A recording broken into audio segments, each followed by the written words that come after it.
Lai gan Salacgrīvas osta ir veidojusies jau 13. gadsimtā, šogad aprit 20 gadi kopš darbu sāka Salacgrīvas ostas pārvalde, organizācija, kas atbild par ostas attīstību, investīciju piesaisti un nodrošina ostas darbību. Kā stāsta ostas pārvaldnieks Ivo Īstenais, ziedu laikus osta Salacgrīvā piedzīvoja aizvadītā gadsimta 60. gados, kad tika izbūvēti moli un attīstījās zvejniecība. Brīvais vilnis pamatā to ostu arī uzbūvēja. Tad nav noliedzams šis fakts.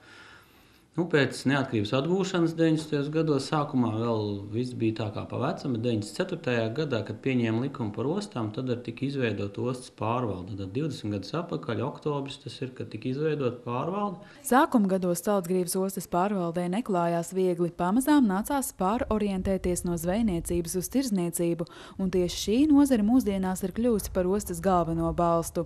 Ostas teritorijā strādā vairāki nomnieki, kas nodarbojas ar tirdzniecību. Mūsu terminālam ir cauri kokmateriāli, viss, kas saistīts ar kokmateriālu, tas attiecās šķeldā.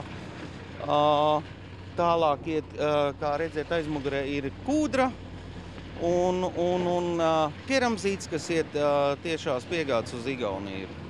Tas ir pašreizējās krāvas ir, un būvniecībai mums ir gan šķimbas paši ievedam savām vajadzībām iekšā un tādas lietas. Lai nodrošinātu kravu apriti, uzņēmēji arī paši iegulda investīcijas ostas teritorijas attīstībā. Pēdējos gados iegādāta gan jauna kraušanas tehnika, gan arī izbūvētas jaunas krautuves.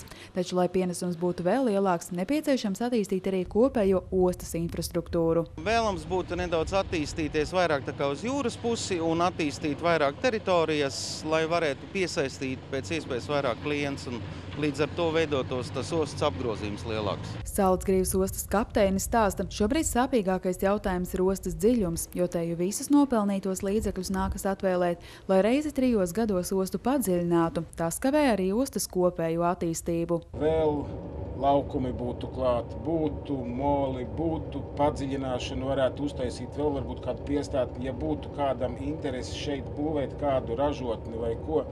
Jo tīri uz malku vai uz šķeldu, uz kokmateriālu jau mēs to visu nevaram uzbūvēt, pavilkt.